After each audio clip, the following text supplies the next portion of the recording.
Welcome back to West Ham Unofficial, a big talk about football, episode 23. I'm here. James has joined me this week for the start. But James, how are you? Wonderful, mate. All good. Thank goodness the international break is over and normal football is coming back. Yeah, it's Easter weekend, as Dad said. Hope everyone has a good long weekend off. Friday, Monday off, whatever. I've finished school, so that's good. 2 weeks. Back watching Russ's Lockdown Lunch live. Fantastic. But James, you've got a show on Hammer's Polls Saturday morning. Plug it for us and see where they can find it right there. Hammer's Polls on Sunday morning. I've got a big guest for me, mate. I've been in the game only a couple of months doing the YouTube stuff, and this man is like the most famous amongst West Ham fans. Ex-West Ham employee. He's coming on the show on the Saturday at 10:30.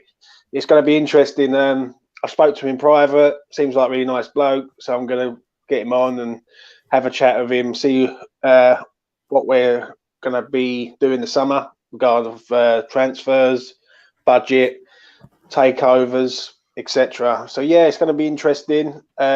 If it all goes good, he might want a regular slot, and if he does that, then yeah, it's only good for me, and it's good for other people that I know in the YouTube game, because whatever happens to me happens to them and all. So yeah, all good. Yeah. 10:30 Saturday.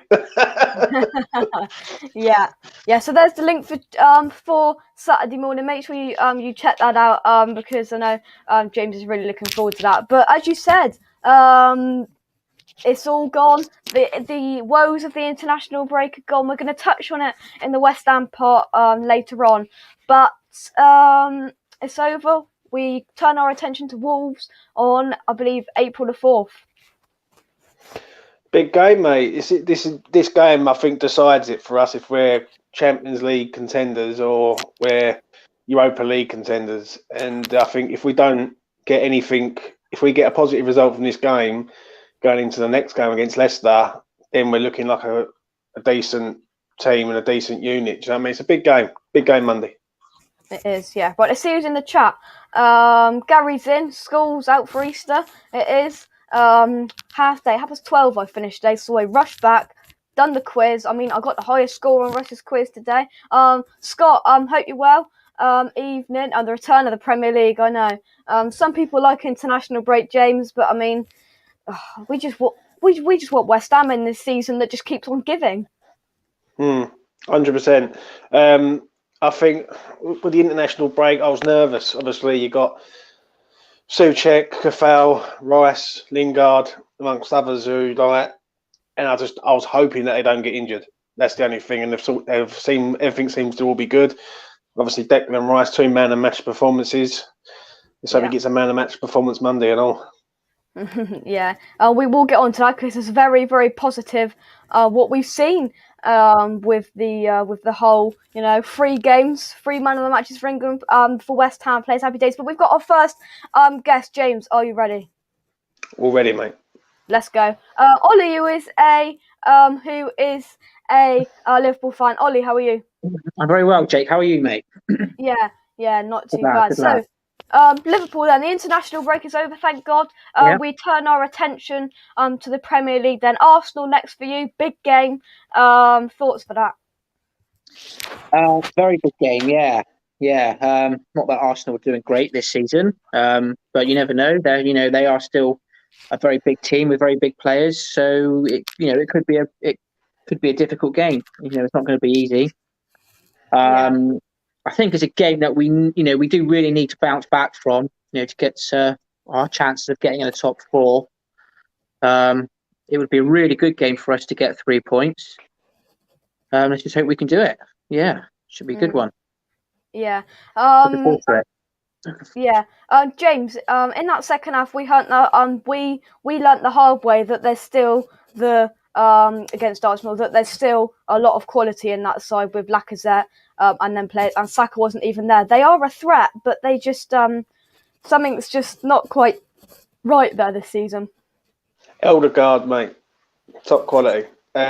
He proved it the other day, and Yeah, they're a good team, Arsenal. Let's not Liverpool are a good team, but this year's a freak season, and we've got to accept that all these teams are all mixed up all over the place. The only Yeah. team that has been consistent from the moment they was playing poorly is Manchester City. They're the team that sort of carried on winning and winning when other teams were drawing and losing and dropping silly points, really. But I think Arsenal are a good team, good outfit, and they're confident. So yeah. Yeah. I find Arsenal very inconsistent. You know, some days they just have an off day, but when they play together, Arsenal, they can be an amazing team. The way they pass the ball, but I just find they're very inconsistent, especially this season. But like what Chapel said, City's been the only really consistent team this season, looking like a threat to win it. I think, yeah. How would you assess as a Liverpool fan this season? Again, it's just been inconsistency. I think a lot of the injuries haven't helped in defence. And losing Van Dijk, I think Mane's been really off the boil. I think, to be honest, I think Mane's going to be gone at the end of the season. He's not himself. Whether it could be because other teams are sussing him out, or he's just losing confidence. That's been a major part, losing the goals that he used to score. And I think I think a lot of the confidence gone through that, really. So that's where we've lost it. Let's see what people are saying in the comments. Grace says, how much is Royce worth after the man of the match performance? James, we will come to that later on because we're going to have a big discussion about that. Scott says, already dreading the team selection for Monday. Let's hope he gets it right. Royce was different level. Here we go. Is Ollie's dream to finish above West Ham? Well, I mean, to be honest with you, it would be quite nice to see West Ham get in the Champions League, really, because it's not like they do it. Well, I don't know. Have they ever been in the Champions League before? They might have been a long time ago, mightn't they? But yeah, of course, I always want to see Liverpool win as high as they can be. But at the end of the day, I'd love to see West Ham in the Champions League next season. I think it would be brilliant. So, not really. How have you assessed West Ham this season from an outsider looking in? They've improved a lot. They're consistent. They've got a good base there. I think Moyes is doing a good. I think Moyes is a good manager. I remember when he was at Everton. He had them playing some really good football. And it looks like he's doing the same at West Ham. I know he had a blip at Man United and didn't do so well, but he looks like he's showing his old self again. They're a very consistent team. They got Declan Rice is going. He's going to be world class. Antonio's a handful up front. So yeah, they're very impressed. West Ham, they're looking good. I think they deserve a shot at the Champions League, to be honest with you. I think it would be great to see them have a go. Yeah. Yeah. Simon says, even though curry order. There you go, you got your curry on the go. We had curry tonight. We've all got curry. What could be better? Watching a big talk about football and the curry. I like this. Gary says, Jake, are you going to have any guests on from teams that are above us tonight for a change? I don't think we do. Let me just have a look. We don't, James. We don't. No, that makes a change. It's usually the other way around. We usually like fifth from bottom. You know what I mean? So yeah. I know. But, yeah. Yeah. Evening, Luke. Hope you're well. See, we're just talking about curry in the chat. Well, there's not many clubs to choose from, is there? Not many clubs to choose from. Simon says, Ollie, what are Liverpool fans saying about Klopp this season? I think most Liverpool fans are behind him.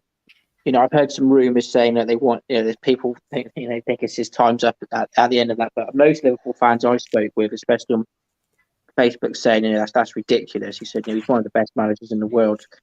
Think about getting rid of him just because they're having a blip at the moment. It's ludicrous, and I totally agree. I think Klopp's done. He's done unbelievable since he's come in to Liverpool in the 4 or 5 years. And yeah, it's just because they're having a little blip doesn't mean to say he's still not one of the best managers in the world. I think a few more signings, a few out, a few in. I think we'd be challenging for that title again next season easily. Yeah. Yeah. How far away though? Obviously, because what it is with Liverpool, they've done well over the last 3 years, and they've been consistent Like consistency's been key with Liverpool over the last 3 years. Obviously, Right, yeah. Champions League loss, the Champions League win, the Premier League win. Now they've had a bit of a bump in the road. What would you like to see different next season in regards of like personnel at the club? I think they need another top centre half. Obviously, it's shown with Van Dijk losing. I think they need to change the top three. I'm not sure. It looks like some of the teams have sussed them out. They need another top striker, maybe one in, one out. Mix it up a little bit. I think a lot of that's got to do with Thiago as well, because he hasn't done a lot, since he's come in to the side. But we all know, he's one of the best midfielders in the world. So I think that a lot of that depends on how he finishes. If he finishes the season strongly, he stay. If not, I think they need another world-class midfielder. Possibly bring Coutinho back would be an option. That would make it very interesting. Just before we bring our second guest on, question to you then, Ollie. Do you think this international break could have helped or hindered your squad going into the last part? Because there's 9 games left, something like that. Do you think this would have just helped your players, go off to their countries, go on to their internationals, and then come back refreshed to go again to try and push for them spots?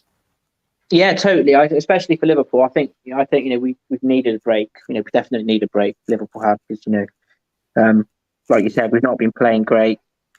Time away, refresh the brain, spend some time with the family, get back together. Whereas that might do City some bad, because they've been so consistent, and then splitting up. When they come back, they might not be bang on it either. So yeah, I think it's been a great time for Liverpool, to have a break. Yeah. Oh, Luke, don't get Carlos Sanchez. Best haircut in the world. Don't get him into the conversation, dearie me. Oh, yeah. He stays at Watford. I think he can stay there. I think. Yeah. Oh dear. But we've got a second guest on now. We're dipping down into the Football League. To talk about Bristol Rovers, we have got Simon. Simon, how are you? Yeah, I'm really good. Thanks, Jake. How are you? Yeah, not too bad. You've got Ipswich in your next game. Thoughts about that? Yeah, it's a tough game, but the way we're playing, every game's a tough game. It's a bit like Groundhog Day this season. We play okay, but we just make mistakes in both boxes, unfortunately. So in terms of possession, we played really well against Sunderland the other night, but we just let in too many goals and don't score enough, unfortunately, and that's the recipe for relegation. So I think we'll have a tough game up there tomorrow. Yeah. I think, for people that don't know, 23rd in the league, in League One. Yeah, thanks for reminding me, Jack. Cheers. Well, Jake, that was nice of you. I apologise. Is there any getting out of that for you, do you think? Well, for me personally, I still thought we could do it until we lost against Swindon. And then that was a big nail in the coffin, really. So I think now no, and any extra points we get as a bonus. Yeah. But yeah. I think we're going down now. Yeah. Ollie, then, who do you think has been your best player this season? Because this will be looked at as a bad season for Liverpool. Yeah, I think. good question. Yeah. But who do you think has been the kind of the shining light for you? Yeah, no, that's a good question actually, because like you said, a lot of the Robertson and Trent. Trent's been right off the boil last season, and you were looking at probably the best right back in the world, and now he's probably one of the most average in the league. So it's certainly not him or Robertson. I would say Salah's the highest goal scorer in the league with joint. They still scored some incredible goals. It's a good question, because there hasn't been any major. I'd say probably Salah's probably been the most consistent player. Yeah. Yeah. Questions have come in for you. I do like this. I'm just going to put that up again. Carlos Sanchez would sort them out. Honestly, that wow. That does make me laugh. Gary, Gary says Anderson would do them a turn. I mean, we're going to talk about that soon, James Anderson. I mean, Yeah, very, good player. very interesting debate. Question for you, Simon. How has Joey Barton done as manager? Yes, it's been interesting. I think last time I came on, Jake, we just appointed him, and we had our first game under him. And I mean, if you ignore that one because he'd only been in a day, after that, 2 of his first 4 he won. He was very positive, making really positive noises about the squad. Said he could turn things around. And then it was all looking okay, actually. When we drew up at Wimbledon, and then we were 2-0 up away at Charlton. And everything was going really well, and I think everyone was really positive. 2-0 up within 25 minutes, and then we managed to get into half-time at 2-2. We lost the game, and then it's just been downhill ever since. We haven't picked up a point since that, sort of 5 games ago. So, and his tune has changed very much. It's now, he's now talking about he hasn't got the squad, he hasn't got the players. The recruitment was flawed. The coaching before him was flawed. He's basically blaming everything and everyone. So his interviews. Basically, the most entertaining thing about us at the moment is watching Barton's interviews and watching him sort of disintegrate one interview at a time. Yeah. Questions coming for you, Ollie. Scott says, Ollie, one question: Declan Rice or Jordan Henderson? Who are you choosing? Really good question, actually. I don't know. That's a good question. Jordan Henderson's a very consistent player. Don't get me wrong. He's a very good engine in midfield. There's a lot of breaking up the work and just basic pass. But Declan Rice, it's very similar. I'd probably go for Declan Rice because of his age. He's a bit younger. That's the right choice on a West Ham fan channel, isn't it, James? He's a very good player. No, that is a good question. Jordan Henderson, he's quite underrated by a lot of people, but he is a very good player. But Declan, I probably would just favour Declan Rice. Yeah. Just for his age, I Sorry, think. We're not going to buy him after next season. Good. James, have you got a question to ask? Yeah, Simon. Where's it all gone wrong with Bristol Rovers this season, though? Obviously, at the start of the season, they was up there at one of the teams that could possibly do well, and they've just fell away. Yeah. I mean, there was loads of optimism. Obviously, we had a young coach in Ben Garner at that point, highly rated. Came from Crystal Palace. We recruited about 14, 15 players in the summer. Well, the fan base was going nuts, going, "Oh yeah, announced promotion. This is great recruitment. We're going to go up." But really, I think as the season's progressed, it's just shown we've gone too young. We got rid of a lot of experienced players in the summer, and we only got we started the season with 3 strikers, and they between the 3 of them they had something like 10 league goals. So only one of them had ever scored a league goal. So experience was definitely missing. And I think that as things started to turn, it just got worse and worse, basically. And there's no real characters or no one with experience of that adversity to be able to galvanise the team and turn things around. I think we made the wrong managerial appointment in Paul Tisdale. I think he just came in and he was just far too. I think he's got a bit of an ego. He thought he could turn it around. After a few games, when he realised he couldn't, he just got really miserable and into his shell, and again blamed everyone else. At least Barton's showing a bit of energy and enthusiasm, and he's laid out how he thinks he can turn things around, and he's also committed to next season already, which we'll see whether that happens or not, because obviously he's taken a big step moving away from his family and stuff. So. But yeah, I mean, the point about Ipswich. So we've got Ipswich tomorrow. The last time we played Ipswich was in December 2019, Ipswich away, which was less than a year and a half ago, and we won up there and we went second in the league. And then straight afterwards, our manager came out, turned around, said he was leaving us for a League Two team to move closer to home. And since that's happened, we've just been on a downward spiral ever since. We're on our 3rd manager since that. Everything's just going wrong, really. Do you think the loss of Clark Harris, the striker who's at Peterborough now, obviously he's a top player. Obviously, Oh, I follow a bit of league football, and I must admit, he won't be at Peterborough for long. I think if Tony leaves Brentford, that's where he's going, because they seem to do that. Brentford, they nick the players from League One, and Clark Harris is a good player. Yeah, what do you think, mate? possibly. I mean, I'm not sure. Brentford seem to play like this sort of high tempo pressing game. I'm not sure that's Johnson's game as much. When he was with us, he was outstanding. He looked class, but he didn't look fit.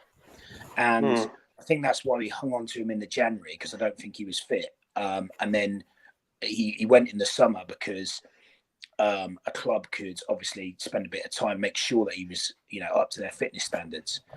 And in fact, when he joined, Ferguson said he wasn't fit.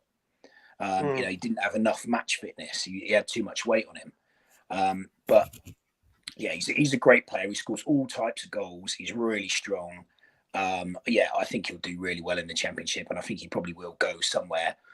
Sheffield United are the latest team to be linked with him, because that man I was talking about, Graham Coughlin, who walked out on us, went to Mansfield, did a rubbish job, got sacked, but he's now just turned up at Sheffield United, because obviously when Wilder went, Paul Heckingbottom got promoted from the under-23s, and Coughlin's just joined Sheffield United as the under-23 coach. And he's got influence in the first team, and I think I can see him, because he brought Johnson to Rovers, and I think he could take Johnson up there, because they'll be looking for someone to fire them straight back, because obviously their problem is goals. They haven't got a goal scorer really.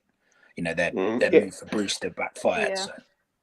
Yeah, I must admit, it has there. Yeah. We've got an Aston Villa fan now. Josh, how are you? I'm fine, thanks. How are you? Yeah, not too bad. Right, Aston Villa then. Fulham's your first game back from the international break. What's your thoughts about that? I think they're a team who they don't deserve to be where they are, don't they? I think they're 18th, I think, at the moment in the league, in the relegation zone, and they haven't got a bad team. They have some good players, Loftus-Cheek on loan, Madja, the striker. The only thing is the defence isn't the best, which is why hopefully we might be able to get a win. But yeah, they are 18th, so I think if we're at our best, we'll beat them. But and I hope we have Grealish back as well. But if we don't, then it'll be a tough one. But yeah, I think we can beat them. Yeah, I'm going to take some comments. Let's see what you were saying, but I'm going to scroll down. We'll come to that question, Simon, when we get to the West Ham part of the show. But Luke says, this is to you, Simon, what attendance do Bristol Rovers get pre-COVID? So normally around sort of 8,000-9,000. What we'd be getting at the moment, I'm not sure. But yeah, probably around the sort of 6.5 to 7 mark. Normally somewhere between sort of 6 and 10,000. Yeah. And Kent says, what's happened to Braden Handlan? He did well at the Gills last season. Yeah, so he was the one striker I was talking about that had scored some league goals, and he does look like he could be useful, but he just hasn't really gone on. I think we've been asking him to lead the line, and that's not really his game. Obviously, again, we've been missing Johnson because he's so strong. But yeah, I think Hanlon's lost his way a little bit. But Barton said he thinks he can turn him around. So let's see if he has a full summer with him. Let's see how he plays next season. Yeah. This says, Luke says, no Grealish or Watkins. I fancy Fulham. They both play Villa win. Do you agree with that, Josh? I mean, they're two very vital players for you, Grealish and Watkins. If they start, win for you. Yeah, if they start, if we've got all our best players fit, I think we've definitely got more quality for them, and we could probably beat them. I remember last time we played them, we beat them 3-0 away. But they've improved since then, so it's going to be tough. But yeah, if Grealish and Watkins aren't playing, I think they'll beat us. But if they are, yeah, hopefully we should get the results. Yeah. Gary says, I've got to like Josh. Talks a lot of sense. I wish he supported West Ham though. And this is interesting. Hi, Josh. The screen looks like an under 16s versus under 30s quiz that way. Oh dear. Will you take that, James? Yeah, I'll take a win anyway. Me and Simon have got it. Simon, a couple of questions for you. What do you think? What have you got to do to stay up this season? And what's the best away day for Bristol Rovers fan in League One? Well, I mean, probably one of the best away days is Blackpool away, and that's our last game of the season. So I think a lot of people a couple of months ago were looking forward to maybe fans being back and maybe us being able to go up there. Obviously, not happening. I know. Then about a couple of weeks ago, I was thinking potentially we could get relegated up there, but now I think we'll be relegated before then. To be perfectly honest. Yeah.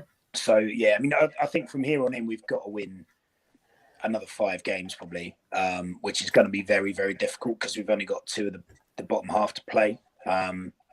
So who knows? We've got to try and win all our home games and see where we get to. Yeah. Josh, international break. Do you think, just kind of in the England setup, do you think that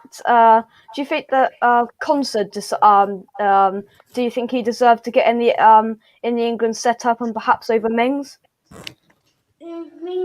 Mings didn't play too much, did he? I think he played a little bit, didn't he? But Konsa's a lot younger than Mings, isn't he? So I think Konsa has the potential in the future to get better than Mings. But I said it last time I was on. I would call up Konsa, but Mings is a good player, but just has a mistake in him as well. So whereas Konsa's been really consistent all season, so I think.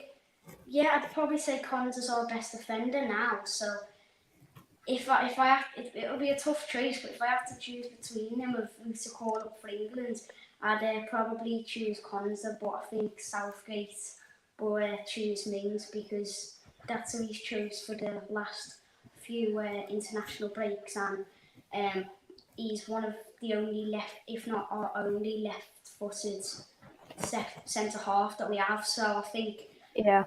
It'll be good to take Mings, but I think Konsa deserves a call up as well. Yeah. Adam Football Brownie, subscribe to his channel. Hi James, many thanks for your invite the other night, my friend. I'm glad I had the opportunity to inform other fans about the issues surrounding Emiliano Sala's court problems. Yeah, that was a sad moment in football, I'm afraid, when that man passed away.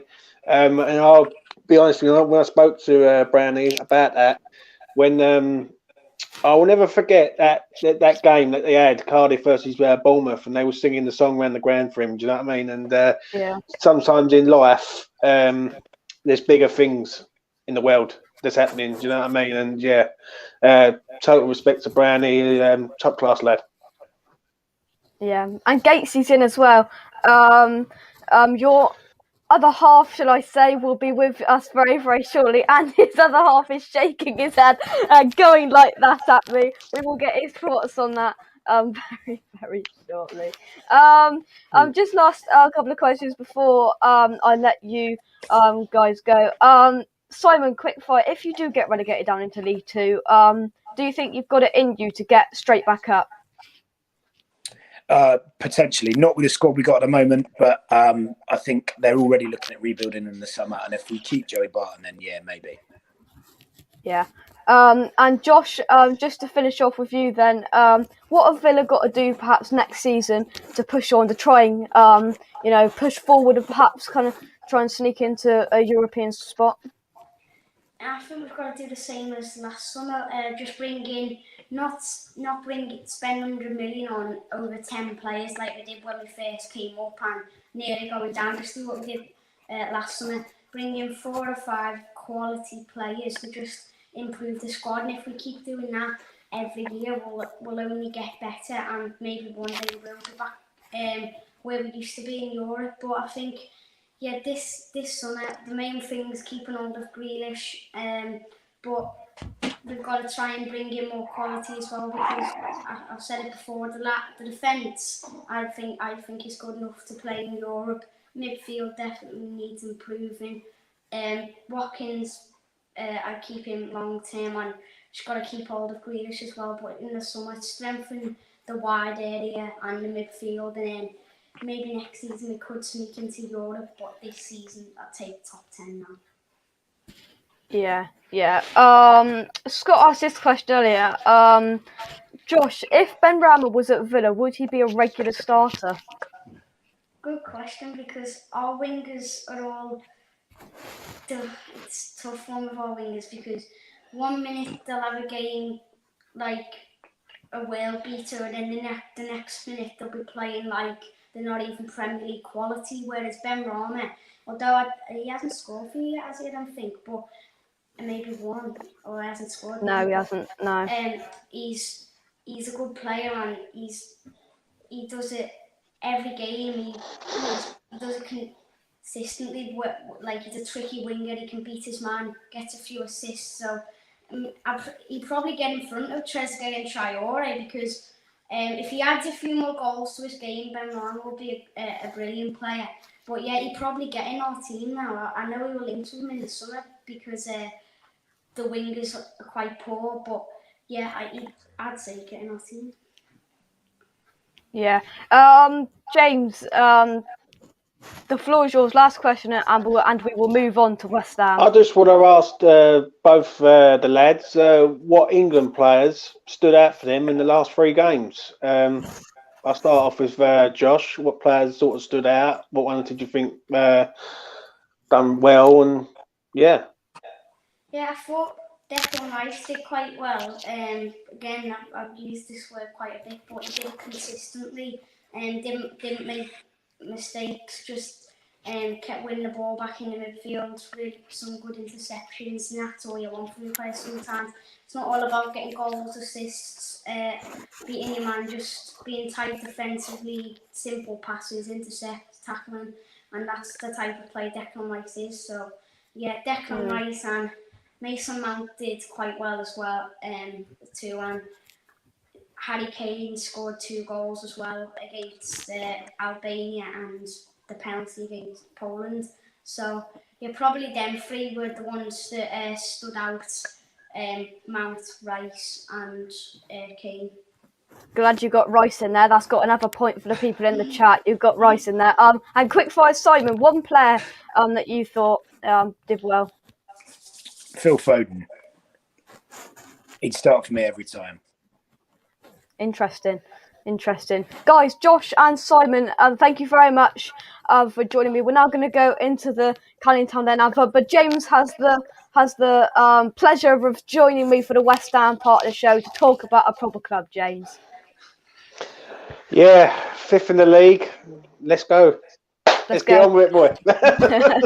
Thanks, guys. Thank you to Josh. Thank you, Simon. And we will be back very, very shortly. Thank you. Thanks.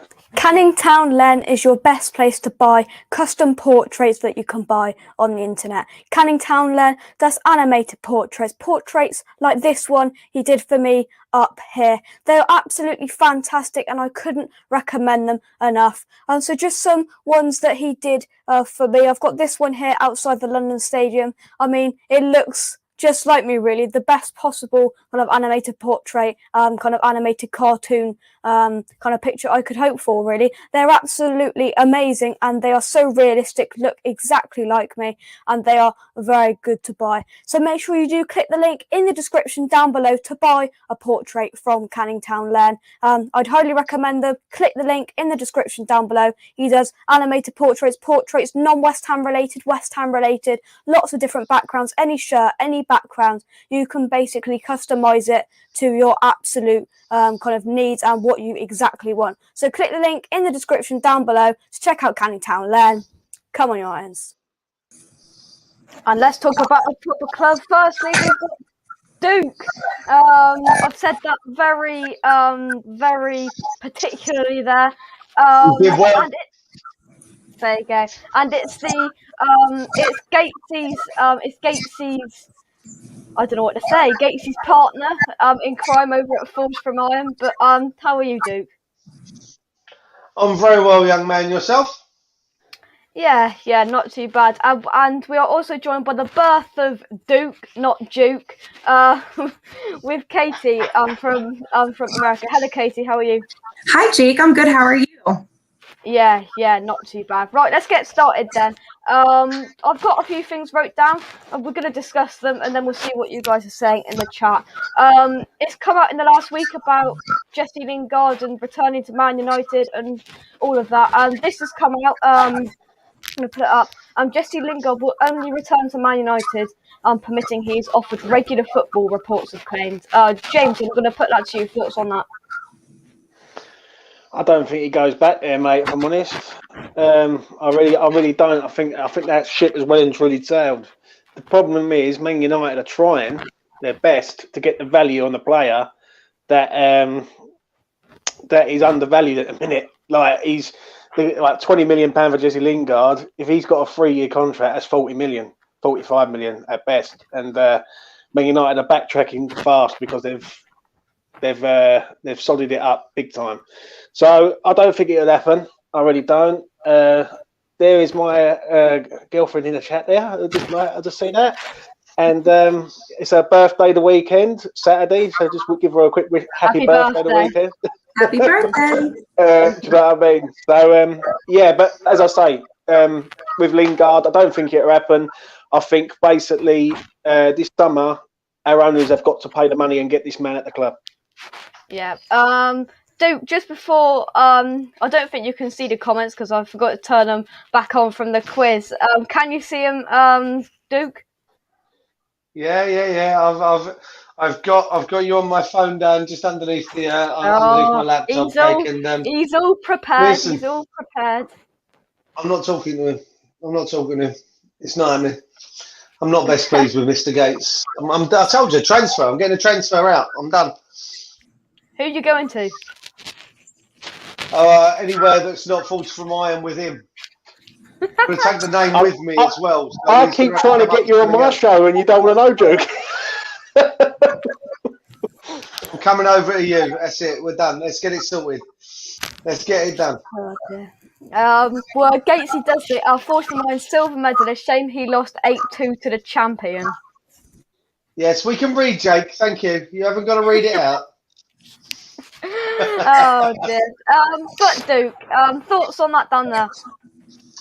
Yeah, listen, James just pretty much nailed it, mate. They've realised that they've created a real situation for themselves here. You know, he's come down to London. He's turned on the talent that we all knew he had. You know, he's a cracking player. He knows exactly what he's doing, Lingard. He's come down, he's playing the game. Listen, he wants to play for Manchester United. That's his club. So but he also knows now that those bridges have been burned. They've admitted that they don't want him. So I mean, I think he wants to come down to us. I think he'll come down to London. He'll play for us next season. Like James said, they need to get the money out. I think they will. Listen, he's a West Ham player next season, as far as I'm concerned. Hopefully, yeah. And Katie, thoughts on the whole, Lingard stuff that's come out in the last week? Yeah, I think that even though he may feel like he can go back to Man United, I just don't see it being a possibility for him long term. I think they'll promise him the world and he still won't get the playing time. So I think that he knows he's got to stick with West Ham. Yeah. I did back it up, but I thought it was quite good. Gatesy says Duke is a very humble man and he has he has much to be humble about. What are you doing, Jake? Why are you stirring the pot? Well, Gatesy took his time to come on and comment and slag you off, so I've got to just whack it up on screen, haven't I? I thought we were friends, Jake. I thought we were friends. All right, it ends now. Gatesy, you're on strict behaviour. It ends now. It all ends now. But we are joined by the man with no face, James. Who is it? It should be Jazz, isn't it? Okay. No, it's West Is it? Ham Online. Oh, West Ham Online. Hello, mate. How are you? Not too bad. Good. What's your thoughts then, West Ham Online, on the Lingard situation? Lingard will probably stay, in my opinion. I hope he stays at West Ham. He's not going to get the first team football at Man United. He just hardly got a game, did he? I mean, he's not even in the squad at times, so no chance he's going to get a game there. Ollie clearly rates him about as much as he rates his current trim, so I think we'll be seeing Lingard at West Ham next season. Oh, I think we've lost Katie there, but yeah. Gary put this comment in earlier, and we're going to discuss it now. He put it on about 20 minutes ago. Gary says, "I'm going to ask it to you. So, do you all think there will be a big investment in the summer because West Ham need it?" Duke, I'm going to come to you first on this. Do you think that there will be a big investment? We all hope there will be, but do you realistically think there is going to be one? Listen, I've had the conversation with James on several occasions. We're looking at a minimum of 7, and that's without Dawson and Lingard coming in. So there needs to be massive investment into the playing squad, and that's just the playing squad. Listen, we're not gonna go down the road of rush green and everything else, but there's a massive investment that's needed within that playing squad. We're looking at a minimum of 9 players. If you add the Lingard and Dawson into the equation, take them out, you're still looking at 7. Those 7 players, I worked it out, we're looking at about 150 million pound. That's not happening this season. Once we buy Lingard, once we buy Dawson, what's left is going to need to be generated by sales. What's going to need to be generated by the higher we finish in the league with the possibility of European football and the money that comes in from that. We've mentioned before, myself and James, with loan deals and everything else, the possibility of getting players in on loan with an option to buy. If we can finish in European football this season, loan with option to buy, and try and continue that next season with a bit more European football, then there's going to be more money to spend. But listen, we know that there's an investment that is needed. Whether that's coming this summer, I honestly don't think it will, personally. Yeah. The chat's been disabled again tonight, but we're going to carry on. Hopefully that'll get resolved at some point. But James, what's your thoughts on that? Because what do you think will be a big investment and what we need? What we need, mate, is them owners out the door and new owners in with fresh ideas and proper money. They're the money that I'm seeing branded about is ridiculous. It's not good enough. It's not acceptable, I'm afraid. And we're saying about we've got to get rid of players like Yarmolenko, Lanzini, and Anderson. So we've got to get rid of these 3 players for money to go and get 1 or maybe 2 players. So we're going to be short again. Do I think there'll be an investment in this summer? No. I don't think there's no takeover this time, because that stadium is the main thing why they're still there. If they had the stadium in their hands and they had the control of it, they would sell the club. But they won't do that because that's an asset, and that's a big asset and all. And the budget this summer has to be a reasonable budget, 60 million and up. Like, it can't be like Lingard, Dawson, and 1 more. It has to be 60 million plus them 2, if that makes sense, because we need to be pushing forward now, because other teams are slipping away, and we need to start seizing the moment and being given the chance to sort of progress to the next level. Yeah. West Ham Online, if we break it down quite quickly, if say we get rid of Anderson, Yarmolenko and Lanzini, then how many players do you think we're going to get in? It's come out again that we've put £25 million apparently on the table for Adam Armstrong. But just sum it up for us. If you were David Moyes, if you had the money, what money would you have, and what would you do with it? Yeah, it is difficult. I really hope the owners invest this summer, but I think that's about as likely as Gemma Collins losing 3 stone. So I don't think that will happen. I think we'll probably end up having a net spend of around 50 to 60 million. And I hope a huge chunk of that goes on Ivan Toney. Sorry. I think Tony's a terrific player, and I think he's the exact striker we want. I was actually talking to, I think it was actually James and Duke, but I know for definite it was James on a show maybe yesterday or the day before when James was talking to the Brentford guy, and he said Tony's really similar to Antonio in some of the attributes he has. But for me, I agree with that, but I also think Tony could end up being a much better finisher than Antonio, less erratic in the final third. So I think that he would be a terrific signing. And then hopefully we end up getting in another centre back, and I think the goalie solution will be resolved next year. Yeah. James, you were a massive kind of praiser and of Nick Pope. Do you would you still? I mean, he didn't have the best 3 games. I think that's fair to say. In the English side, would that be your number one goalkeeping target still? Yeah, he's a good goalkeeper, mate. Everyone has bad days. You've only got to look at John Stones. People have been criticising the man. He makes one mistake. I know it's a bad mistake. But look what he's been doing with Manchester City this season. Like, you've got to, like, this sort of shoot them down in flames attitude's got to stop. Like, people make mistakes in life. And yeah, Nick Pope's a good goalkeeper.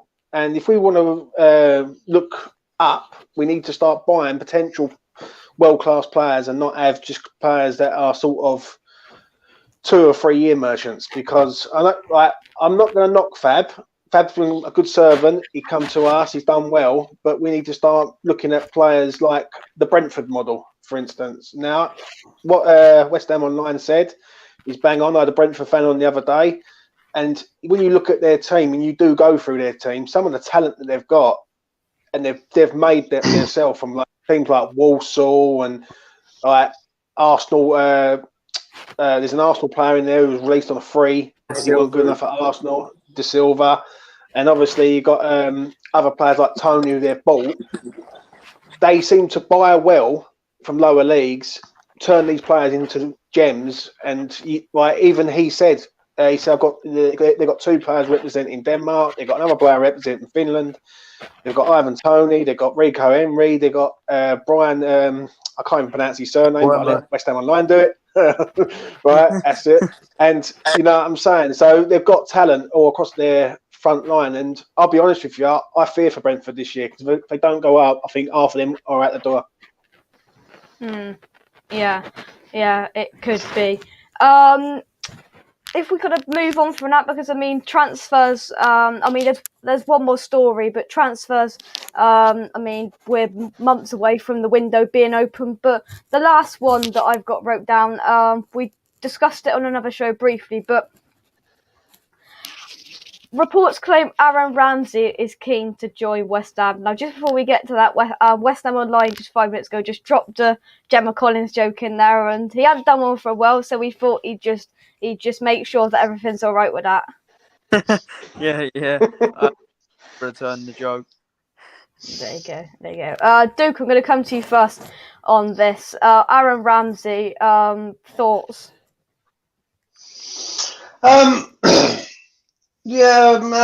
Listen, he's a good player. He doesn't earn a free transfer to Juventus. By not being a good player. Does he fit us? Does he come in and listen? If he comes into us, he ain't replacing Souček or Rice, is he? He's not going to replace Bowen or Benrahma left or right. And if Lingard comes in, so for me, what's he coming in as? Backup to Souček or Rice? Will Ramsey want to come in as backup to Souček or Rice? Probably not. He's going to want to play football. He's a Welsh international. He's going to want to play. So for me, no, I'm not thinking he's coming to us now. No, definitely. it's difficult, isn't it, James? Because I mean, I've even seen a report. I've even seen a report that this could perhaps he could be trying to slot in that attacking midfield position if we think Lingard doesn't sign in the summer. Thoughts on that and on Ramsey? Well, if Lingard don't sign in the summer because of payment, like to Manchester United for the value, then I'm sorry, but there should be a riot over West Ham and they all come out with their pitchforks and all that. Do you know what I mean? Because the way I look at it is I've had enough of this club penny pinching. So Lingard has to be signed on the first day of the transfer window. And I can't stress that enough. Now, moving on to Aaron Ramsey, why are we looking at an attacking midfielder when we've already got multiple attacking midfielders? Fornells can play there, Ben Rama can play there, Lingard can play there. That's three that I've named off the top of my head. I don't get it. I think it's just like I just don't understand where this is coming from. This is not the issue. A striker is an issue, and I just don't understand why we're not pursuing a striker with a concrete bid for a Seamer or like a Patson Daka or Armstrong. Do you know what I mean? Or Gates's favourite, Abraham. Like, do you know what I mean? Like, I'm being real. I'm being real because you can't have. What is the point of having another attacking midfielder there? There's just no point. We've got four, and even then, if we're going to go back into even more, and Anderson can play there. So you got another one. Like, I just don't understand it. Yeah, I mean, James raises a good point in that we've got Ben Rama there, and it will really, I think, define if we do bring in a player like Aaron Ramsey that we've been heavily linked with. What does that say to Ben Rama, West Ham Online? Because I mean, we bought him in for £25 million, and it looks as if perhaps Lingard doesn't come to West Ham, if for whatever reason he doesn't come. It's got to be Ben Rama's opening's got to be there. We did a show a couple of weeks ago about it, and I just feel he's got to get in there. And I feel just being linked with more attacking midfielders. We've got enough attacking midfielders. Yeah, I really don't get it. At first, I was like, yes, but then I had thought about it more, and I was like, what was I off my head? What was I thinking on that one? Because we really don't need him. His wages are ridiculous. Do you know what source it is, Jake, by any chance? I don't know. Yeah, I was going to say, I really don't think that will end up being true. But then again, Sullivan's like Stevie Wonder in the transfer market, so I wouldn't be too shocked. Dear. And we've got a new guest on tonight. He does the match day mornings with James on a Saturday morning. It's Jazz. Good evening. Hello, how you doing? You all right? Yeah, not too bad. You've never been on before, so I want you to sum up West Ham's season so far, and I think it's a bit different to seasons before. Yes, it's a really good season. It's slightly even better than the Paille one, I feel. I think my target at the beginning was 15th for David Moyes, and hopefully going into the last month that we won't be involved in a relegation battle, and we've kind of surpassed that, really, smashed that target. So realistically, I'm hoping worst case scenario 7th, really, and grab that last European place. And it's kind of much more of a kind of team effort this time around in the Paille season, where it was all focused on one player. So it's been a complete turnaround by David Moyes, who's literally only been in charge for 1.5 years or something like that. So astonishing from a team he took over that couldn't run, didn't have any stamina, nothing going right, to completely the opposite, where really they're so fit, they're kind of good at running. They keep their shape for 90 minutes, where we're kind of hard to score against. There's good team spirit. If we go down 1-0, doesn't matter. We always come back. A lot of captains out there. You got Dawson, Ogbonna. You got kind of Souček, and even Lingard showing a bit of sort of style and leadership and oomph and confidence, really. So Kufal, I mean, yeah, it's been a great season, and couldn't ask for anything more than that, really. So we've really done well compared to sort of how much money we had at disposal and what we've spent, and the quick turnaround, really. I mean, you look at Man United like Solskjaer, but every player he's able to get over the line is about 80 million, even on the bench. And you look at our bench, we've got 2 goalkeepers, we've got a couple of youth players, got Noble. So, yeah, way punching above our weight, and hopefully carries on, mate. I love that, Jazz. I love that, mate. You said 2 goalkeepers, under 23s, and Noble. Poor old Noble, man. No.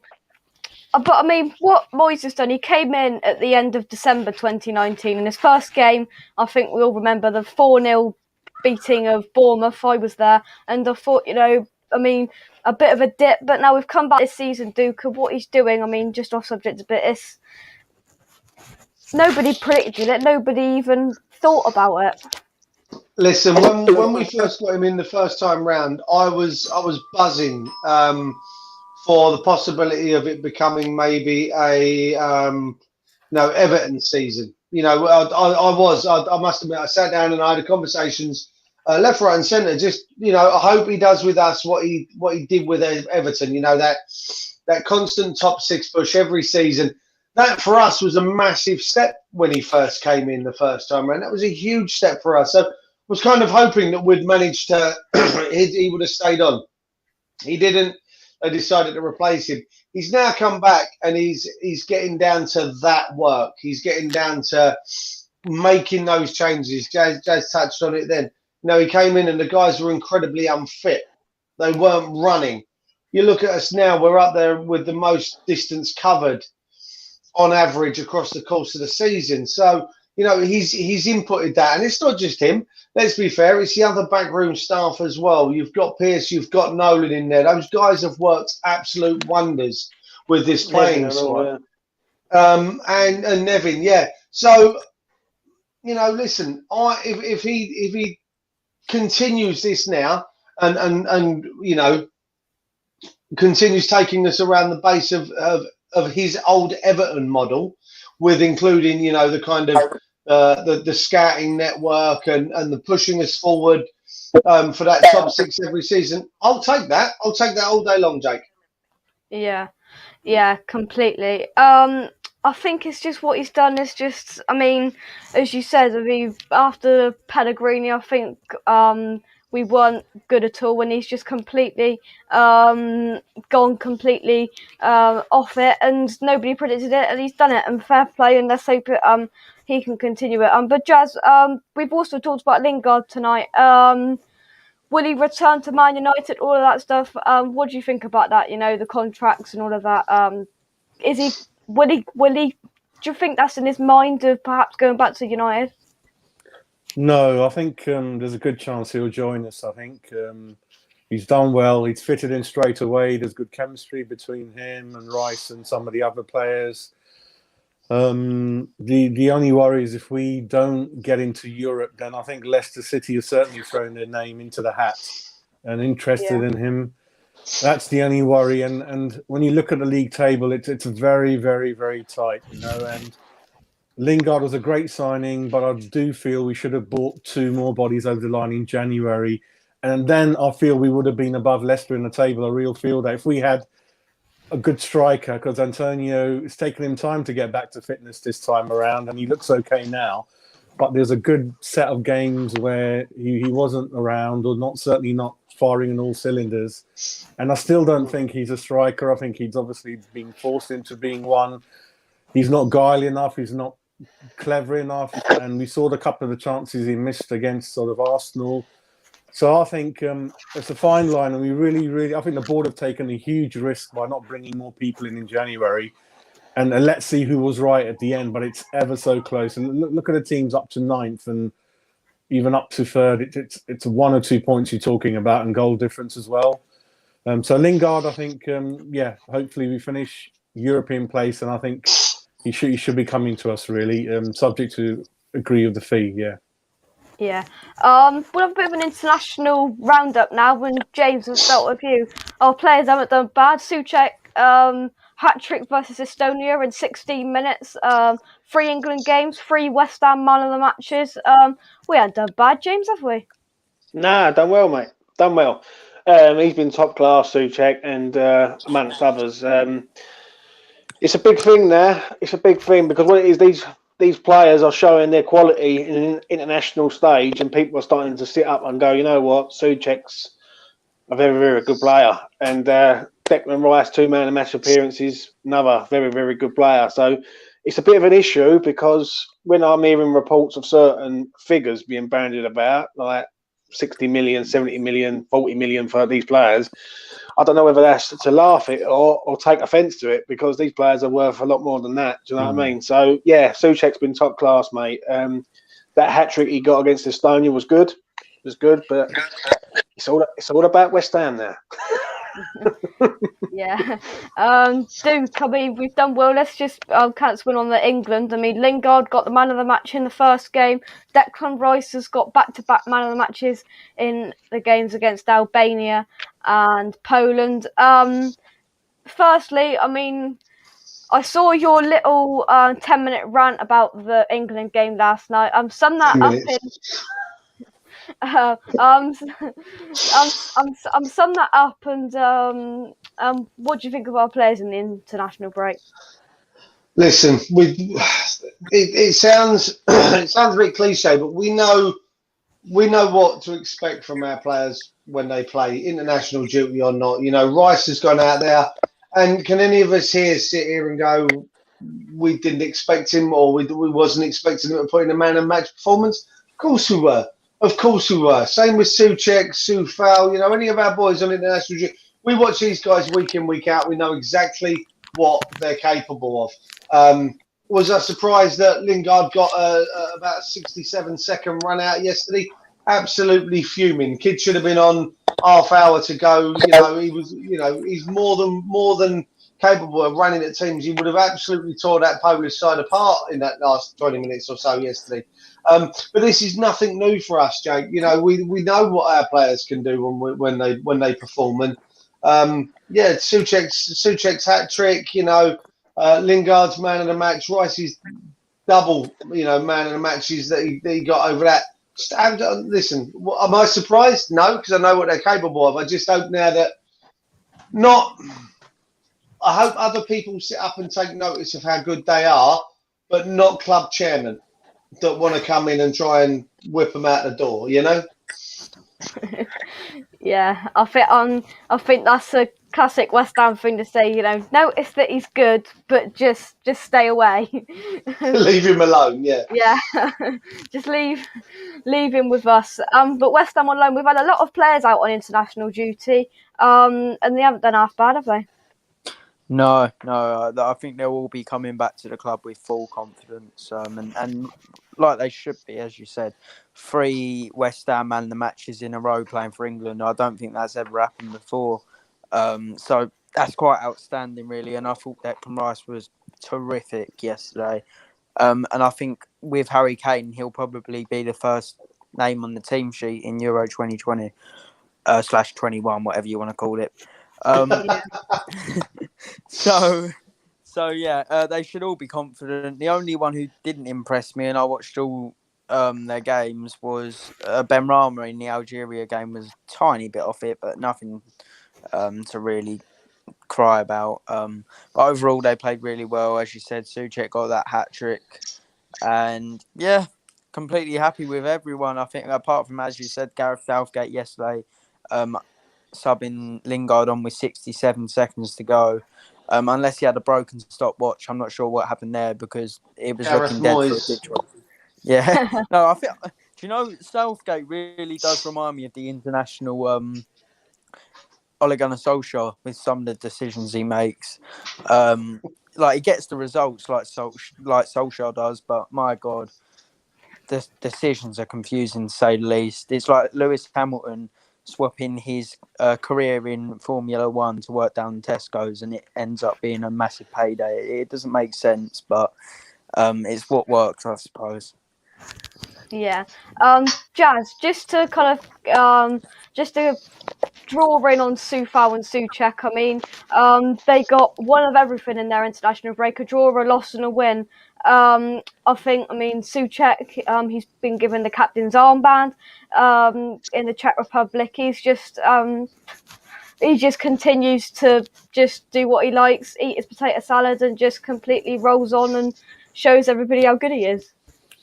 Yeah, I think a really good thing to think about is we used to have a lot of injuries under the previous managers as well, and that's touchwood has cleared up for a good while now. And whether that again is to do with the manager, the training, and that kind of thing, I don't know. And all the players that are coming through the door are not really injury prone. So I think David does carefully look at the players and strength and history, something we never used to look at, like Yarmolenko, Wiltshire, for example, bringing in players on the wrong side of 20 or early 30, and then obviously signed for us and injured on and off. So all these players, Kufal, Souček, although Rice is already our player at youth, they're very strong players. Ben Rama, so hopefully they don't, Bowen as well, they don't get injured a lot. So I think we really need to invest seriously in the summer, because whether we're going to have another season again where we won't get any injuries, I'm not too sure about. And the board is just getting very, very, very lucky, very lucky. Rice is a youth player, free transfer, 5 million Kafal. Bowen, Benrahma and Souček, they're all about £20 million players. We see people like Chelsea blowing all that on one player. So they really need to spend the money seriously in the summer and get our signings over the line in the first sort of weeks, not wait and dilly and dally and all these things like, we lost Eze apparently because the board was just messing around with the payment terms. We lost Fofana. We lost all the targets David wanted and luckily picked up the last one left on the shelf line, which was Benrahma. We really need to know now who we want, and when that whistle blows for the window, we need to have our things in charge. I don't know, director of football, whoever's in charge. It can't be Sullivan. He's just not able, especially at that age, to do anything. He doesn't know what he's doing.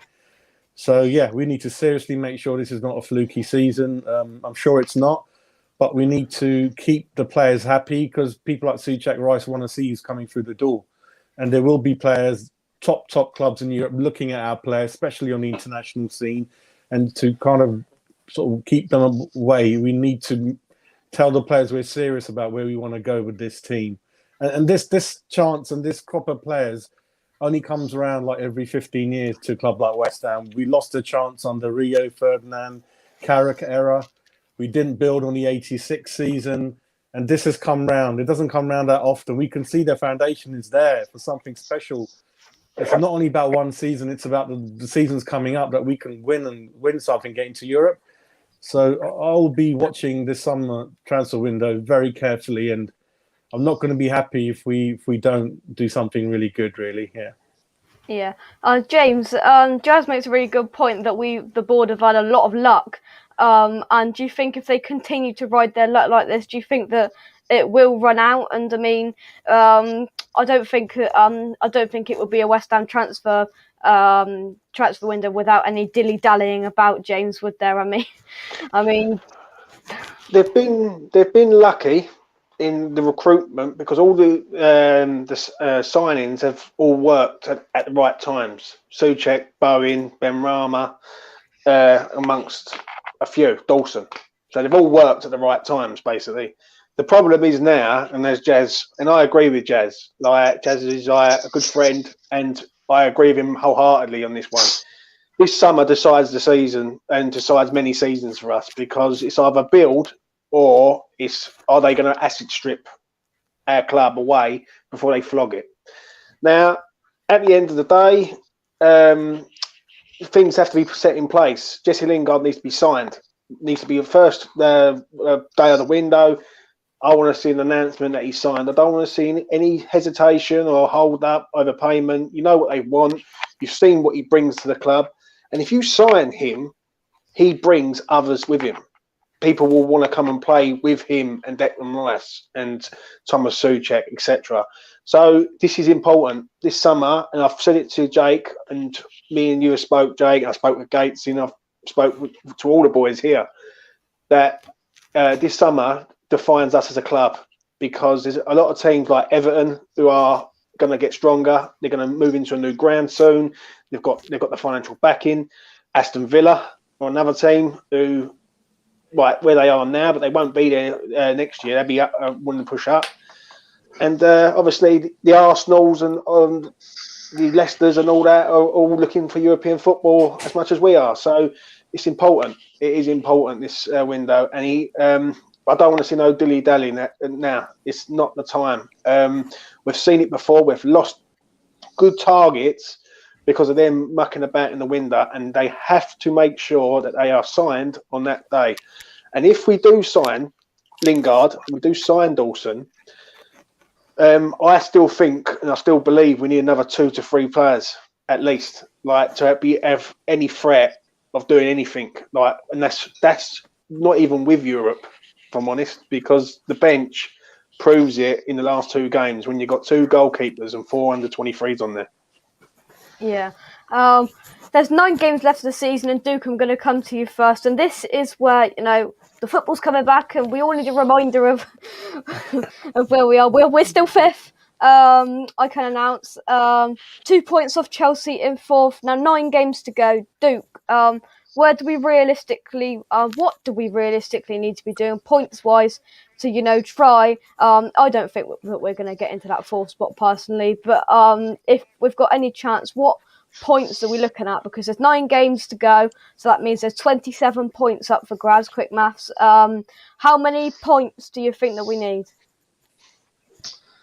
Listen, we've got to be looking at picking up. If we want to be in contention for that 4th place, like you say, it might just be a little bit out of our reach right now. But for that 4th place, we've got to be looking at ending on what Man City are currently sat on. We've got to be looking at 70 plus points if we want to be playing Champions League football next season. That's where I feel we need to be. Now, that's only really dropping 6 points in 9 games. So we've got to be, we've got to be on form in those last 9. Realistically, where we are, 5th or 6th, I think is more doable for us. Again, 15 points should be able to take us into European football next season. Yeah. And if we look at that West Ham online, what do you think about that? Because we sit on 49 points, and if Duke says that we need to be getting on that 70-point mark, that means that we can afford to lose 2 games, and the games we've got left are Wolves, Leicester, Newcastle, Chelsea, Burnley, West Ham, not West Ham, Everton, Brighton, West Brom, and Southampton. I mean, there's doable games in there, but can you expect our squad to only lose 2 out of 9 to try and get into that Champions League spot, do you think? I don't think it's as much of a case of I don't not see us losing 2 out of 9. It's just the fact we won't win 7 out of 9. There'll be a couple draws in there, things like that. I don't think we'll reach 70-point mark, if I'm honest. The only way we get Champions League, in my opinion, is if the teams around us have a major drop-off and, I don't know, Chelsea play like they were under Fat Frank and things like that. Things go away in that way because, I don't think we're getting Champions League as things stand. 5th or 6th would be a terrific season, as would 7th. If you would have told me 8th at the start of the season, I would have taken it. But in this stage, it would be really poor to finish 8th, considering where we were in 4th position not so long ago, and with quite the gap at the time. So, we need to be aiming to probably win at least 5 out of the 9, possibly even 6, but it will be difficult. I don't think our running is that bad anymore. We've got Man City and United out of the way, who are the 2 best teams in the league on paper. But, Chelsea and Leicester and Everton are the 3 games I'm looking at and thinking if we need to ideally win some of them games. Yeah. Jazz, when you look at this, what are you thinking, going into the last 9 games? What would you happily take? What would you take out of my hands now for when we finish in the end of May? Would you take that 5th position there? Would you think that would be fantastic? I think we all think that finishing that 5th position would be fantastic. Yeah, it would be. Like I said, 7th, worst case scenario. 5th, I would be really, really happy. this is what I call is the business end of the season. This is when your investment in your players shows you and kind of is used to the maximum potential. That's why I'm worried about our recruitment in January. You can see the good effect the Lingard's done with the rest of the players, and you can see if he didn't join, how much of a difference that would have made to our points, really. So I still think we needed that striker to give Antonio competition. And I think this is when we needed those 2 extra players on the bench. And that's what I'm really a little bit nervous about. You saw the Arsenal game. We didn't really have anything to come off the bench. There wasn't anything more David Moyes could have done. The players always leaves everything out there, as we know. But it's that 2-3 players short that is it going to come back and really be critical for us? That's what I'm concerned about. I think that this is when your squad kicks in. That's why your Chelseas, your Liverpools, your Man Uniteds, that's why they're always there at the business end. And teams like us and Villa, perhaps Everton, not so much because it's a long season, played a lot of games, and it catches up with you. Even you see in the internationals, a lot of our players have played 2 games back to back, and I know that's a situation with a lot of clubs, but other clubs have got better squads than us. And so, yeah, let's hopefully keep going, but it's going to be tough. It's so tight. Yeah, I'll take 7th, worst case. Yeah, I completely agree. This is gonna say, have we got enough with the players? Have we got enough luck there to get through with the thin squad that we've got? But to end the show, James, you've got a subject that you want to ask the panel, so fire away, mate. Well, before we sort of end the show with a prediction of the weekend and whatnot, I just want to hear everyone's thoughts on Talk Sport mentioning about Declan Rice for 60 million. I just want to hear everyone's thoughts on that. Is that 60 million for 1 foot or 1 boot? I just want to know. We will start with West Ham Online,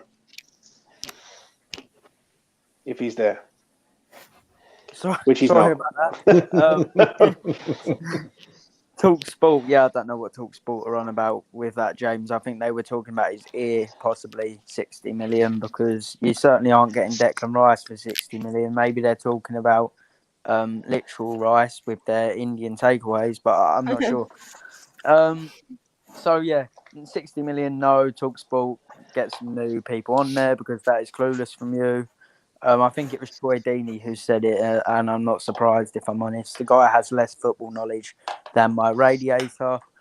So, I think if we're going to sell Rice, it's 90 million upwards at this stage. We have no reason to sell him. He seems happy at the club, especially if Lingard joins. Why the hell would we accept 60 million for our best academy player in years who, let's be honest, if it's reinvested, Haller was 45. You telling me Rice is only 15 million better than Haller, the guy who has the first touch of a panda? So it's not happening. Sorry, Talk Sport, but you're looking at 90 million. Flip that 6 upside down, possibly. I think you're looking at a bit more than that, what some West Ham fans would say as well. But Duke, what's your thoughts, mate? Listen, I spoke with James and was it Tuesday, James? We had this conversation, didn't we? And I'm in complete agreement with James. It's embarrassing. This radio station that is purported to be run by a guy that is a big West Ham United fan, that continues to just absolutely embarrass themselves with regards to our fan base. Troy Deeney's gone on now with no other reason than to rile up West Ham fans enough that we call the premium rate number foolishly to rant and rave and be on there and be angry for plenty of times that, we need to take out a small mortgage upgrade to be able to pay our phone bill because we continue to bite. But they're using subjects that we have to bite on because, you know what, we've had enough now. There's an agenda by that radio station against us as a club and against us as fans. Listen, if Declan Rice is only worth £60 million, then I'm pretty much done with football, to be fair. We've seen it over the years with kind of losing players for significantly lower than done what they're worth. You know, we saw Rio go when Rio went. You know, we had to watch the whole Dimitri Payet saga unfold, and we know damn well he was worth more than what we ended up getting for him. There was a bit of a situation there, whatever it may be. But listen, if he leaves for that, if you thought the Burnley game was bad, you'll wait to see what follows if they let Declan Rice walk out of the club for less than 100 million. Yeah, completely. And Jazz, finally, just before we go on to quickfire predictions for Wolves, Jazz, what's your thoughts? Yeah, I think Deeney's a wind-up merchant anyway. He does it to us quite often, and even when he played, I remember he put that penalty away. He ran into our end. Yeah, it's just a ploy to wind us up, get us on the phone, lose our rag. It puts their ratings up. Me and James discussed Rice's price many months ago, and I said I'm looking at 100 million with a really good sell-on clause and other things added to it. You know, we got to do to other clubs what they do to us. You've seen when we buy players, they virtually take our pants down, don't they? So we need to do that and hopefully not think about selling him at all. But 100 million is what we're thinking. You got other players sold for 80 million, 90 in that same England team like Maguire and he's okay. I'm not going to say who's better than. He's certainly on par with everyone in that England team. And you've got people in there, you know how much money they've gone for. So 100 million, and that's just a wind up. That 60 million, 65, whatever they're on about, really. So I wouldn't take that too seriously and just ignore it. Yeah, don't worry about that. Yeah. And finally, just before we end the show, quick fire predictions. Just a prediction, and then we will move on. So firstly, I'm going to go along this way. James, then Duke, then West Ham Online, then Jazz. I'm going for a 1-1, mate. I think it's a draw on Monday. I don't like to say it, but if what I'm hearing and from what I've heard from a few people, that we're going to be looking at setting up 5 at the back. So I'm not impressed by that. So for me, 1-1. Duke? 2-0 West Ham. West Ham Online? 2-1 West Ham. And Jazz? 3-1 West Ham. We got some wins in What, there. Jazz? We got some wins in there. Thank you to everyone that has came on tonight, and thank you very much to James, who's done the whole hour and a half with me. We've been a bit light tonight in the non-West Ham bit, so James, thank you very much. That's all right, mate. Not to worry. It's all right just to tell everyone that on Saturday morning, me and Jazz here, 10:30 UK time. Me and Jazz are going to have a good chat with ex-West Ham employee, and it's going to be a good in-depth discussion about our club moving forward, because we're all here for the same reason. So on Saturday, tune in, Hammers Poles, me and Jazz in action. It's going to be interesting. Yeah, it will be. Make sure you tune in to that Hammers Poles Saturday morning at 10:30. Jazz and James will be there with ex-West Ham employed. But anyway, thank you very much for watching. Subscribe to West Ham Unofficial if you're new. Thank you to everyone, to James, to Duke, West Ham Online, Jazz. Come on, you irons, and I'll see you very, very soon. Come on, you guys.